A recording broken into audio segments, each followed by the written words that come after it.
I asked ChatGPT where to find my future husband in New York City. You're tired of being single, and every day you wake up and you're like, when will I find my man? You're a struggling single girly right now, and you're wondering where all the good men are. Because trust me, I wondered this. I was in a marriage with a woman for 11 years. I was the man. Down to it. No, I did not get appreciated. Whenever the struggle gets crazy, the search for a husband begins. We have many women right now storming up certain places in search of being rescued. People always say you'll meet your significant other in high school, and if not high school, college. Well, I'm done with college. I'm 28. I don't go to bars. I don't really go out. I don't drink. Where am I going to meet them at? Trader Joe's? Aldi? Where are they? Because I don't know where to go. Does anyone have any unconventional ways about going about things?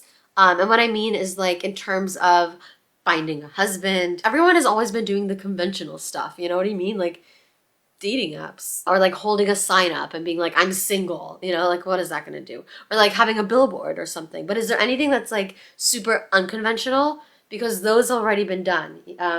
So if anyone has any ideas, I am down to try, you know, like why not? This is it. This is our life. This is it. This is our life. Also for other things too. Like I have a ton of things.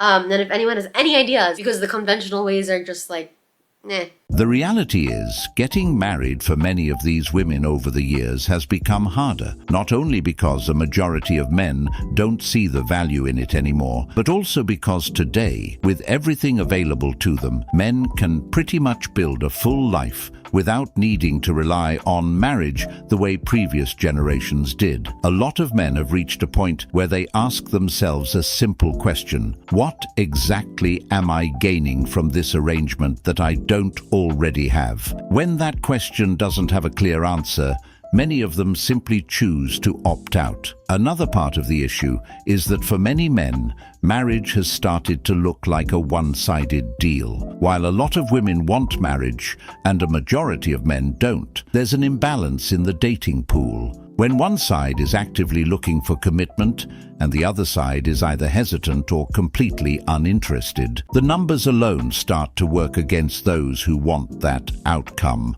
the most. It's sad, but this is the state the dating scene is in today. If you are a single girl, I need you to listen up. I literally just discovered the best place to meet men. There is not one female in sight. It is all men. Not me turning golf into my new sport. You literally cannot beat these views. I feel like I've hit the jackpot. It's hilarious to me that I thought that I was going to find my husband this year. We've got 15 days, give or take. I mean, I just need to admit to myself, 2025, I'm going to get, I'm like, you're never going to find a husband. And then I know I will accomplish my goals, my personal goals. I'm not even going to set myself up for fucking failure in 2025. What do men not understand about a booty call? What do they not understand about if I'm like, hey, I'm in a good mood, like, come over tonight? What do they think? Because sometimes they're like, oh, like, I'm going to be in town, like, next week. We can hang out next week. I'm not going to want to see you next week. I want to see you right now because I'm in a good mood. And you not wanting to make the trek down here to see me makes you, like, icky to me. So now I, like, don't want to see you at all. What do they know? Like, I feel like men used to yearn more. And they used to, like, do more of a courting. It's like now you're like, I'm like, come over tonight. And you're like, oh, it's a long drive. I'm going to be like, I can come like maybe next Friday. You're uninvited. You're uninvited. I don't need that bad. Bye. It hurts, doesn't it? She's offering him the kitty, but he doesn't want it. And then she turns around and calls him icky because he didn't want to travel to her for that booty call. But she's actually right about one thing. Men used to yearn a lot more. There was a time when many men would go out of their way, drive long distances, spend money, and put in a lot of effort just for the opportunity to be around a woman. The chase itself used to be part of the culture. A lot of men were willing to overextend themselves just to get attention or approval. But today, a lot of men simply don't see the point in overdoing it anymore. The effort that men use to put into chasing women has started to slow down because the incentives don't feel the same. Many men have realized that constantly going out of their way, rearranging their schedules, and investing their time and resources doesn't always lead to something meaningful. I asked ChatGPT where to find my future husband in New York City, and it told me a bunch of, like a whole list, and it even said go to Equinox. So today I signed up for Equinox, and I'll tell you guys if I find my future husband. And most men are below average in looks. Most men are ugly.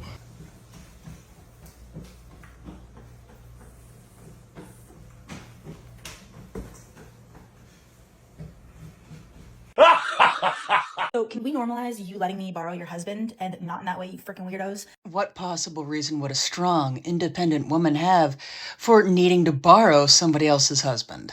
Like in the way where you both come over and he helps, hang my TV and lift all the heavy things and we drink wine at the same time. I have an even better idea.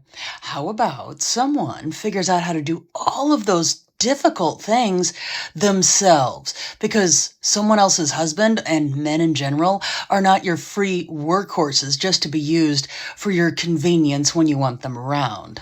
And I'll make you both dinner and he can have a beer at the same time too. Like it's a win-win-win-win. But I need to borrow your husband. No, this is just my opinion. But frankly, I am rather tired of a lot of women out there making the rest of us look rather bad, in addition to setting us back at least 50 years, if not more. Men are not something to be used just for a convenience when you need them. They are people. Do try to remember that. This woman can't be serious. She chose the independent lifestyle, and now that she's running into the reality that some things require hard physical work and labor, she's asking to borrow the husbands of other women to help her out. I guess no one told her about that part in the independent manual, because the reality is that independence means taking the good with the difficult. It means handling the responsibilities that come with the lifestyle you chose, especially the inconvenient ones. And that's where the contradiction starts to show. On one hand, the message for years has been about not needing a man and being able to do everything on your own. But on the other hand, when certain challenges come up, especially the physically demanding ones, the expectation suddenly becomes that men should still step in and help solve those problems. Can we talk about the dating apps for a minute? Because I deleted all of my dating apps right before the new year. I've had it for a long time. Like, I've had the dating apps 3 years on and off, and it does not work, in my opinion. But for some people it does. But personally, I feel like God told me, like, Jessica, you are not going to find your future husband on the dating apps. And I'm not giving up on love, because I very much miss my future husband. I think he has some kind of very nice accent. He's tall, has a beard, God-fearing, and somehow he's gonna find me here in Cleveland, Ohio. I don't know. But anyway, I'm gonna have faith that God is gonna send him my way. But yeah, the glory is gonna be to him how this happens, because I feel like most of my life is just a testimony to God. And yeah, I'm gonna update you guys, because I air my life on TikTok for the most part. Some of the stuff. Well, we meet in the parking lot of a hardware store once again. Welcome to episode 2 of Finding My Husband in Home Depot. Although we're not at Home Depot today, we are in fact at Lowe's. I'm just a girl who is so tired of dating apps and wants to meet someone in person. For me, this series is all about just having and creating genuine in-person connection, because I'm so over the dating apps. I just want to meet someone in real life this year. When I decided I wanted to do this series, the whole idea was I was gonna go approach at least one person. I didn't do that last time because, quite honestly, all of the men were out of my age range that I'm looking for. I'm just really hoping that there's someone that I can, like, I don't know, practice chatting with or approaching. Today is Saturday. It's 11:30 a.m. Let's go see what the men in Lowe's are working with. I'm in the lumber section, but no one's here. The lumber section. I'm still not seeing guys in like the 30s and 40s age range here. Okay, there's a very cute man in his 30s, but he's holding a baby, and I'm like, I'm gonna assume he's married. Hardware? We go to hardware? Or gardening for all of the men who are doing yard work this weekend. I've been here for about 45 minutes to an hour and I'm not seeing anyone cute, so I think it's my sign to leave. Where are the men? Well, there you have it. This is what women are doing these days, going into Lowe's, Home Depot, and places like that trying to find a man. And I like how she said, "Where are the men?" when the reality is the men were right there the whole time. The truth is, the men she saw just weren't the ones she personally found attractive. And that's an important detail that often gets left out of the conversation. When people say there are no men, what they often really mean is there are no men that meet the specific standards I have in mind.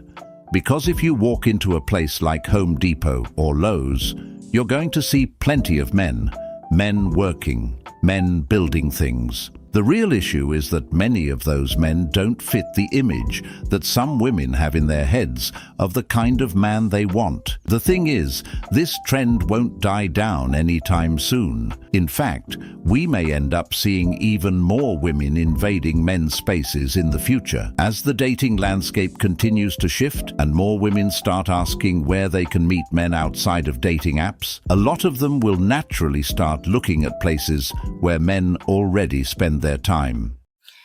So I've been single for 4 years. And at the beginning, it wasn't a choice. But then it became a choice. I decided to work on myself, work on my feelings, on how to be emotionally and mental stable. And I went to nursing school and became a nurse and did all these good things for myself, right? And now I am ready for my partner. But I do pray to the Lord. I pray to the Lord every day.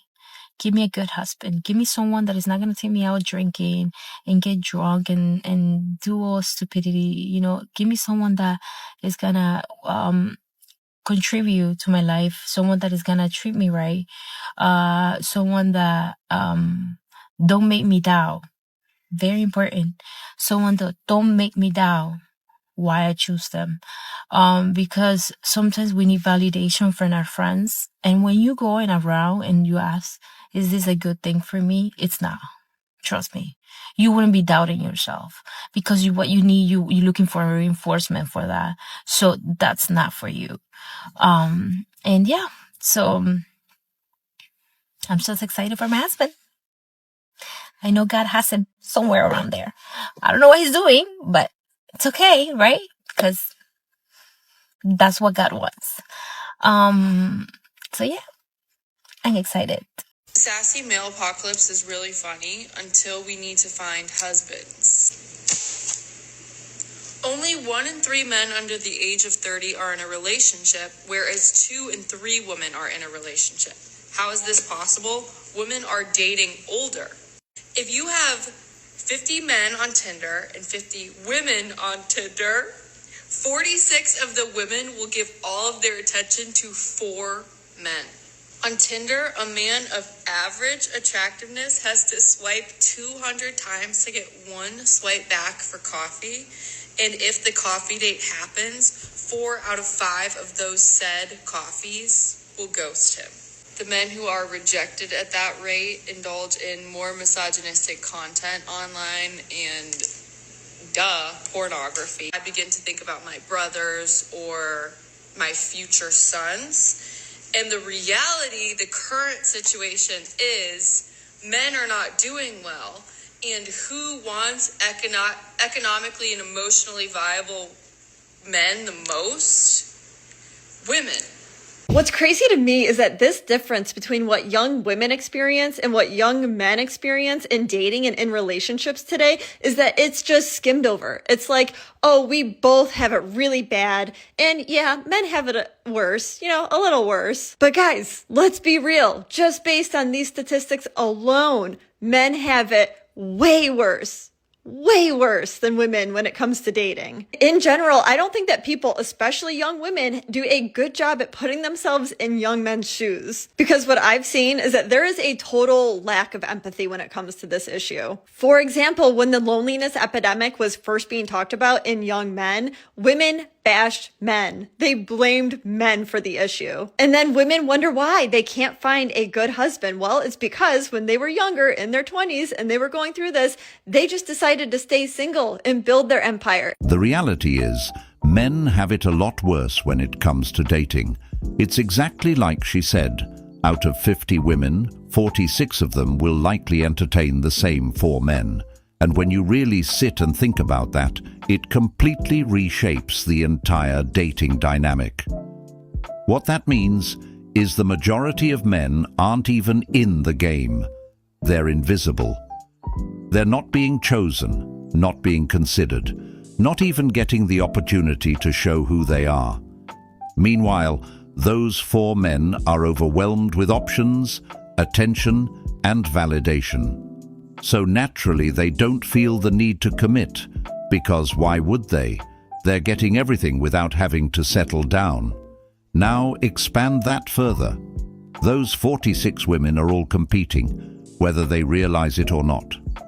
They're all aiming for the same small group of men, which drives standards and expectations in a very specific direction. And when those men don't commit, it creates frustration.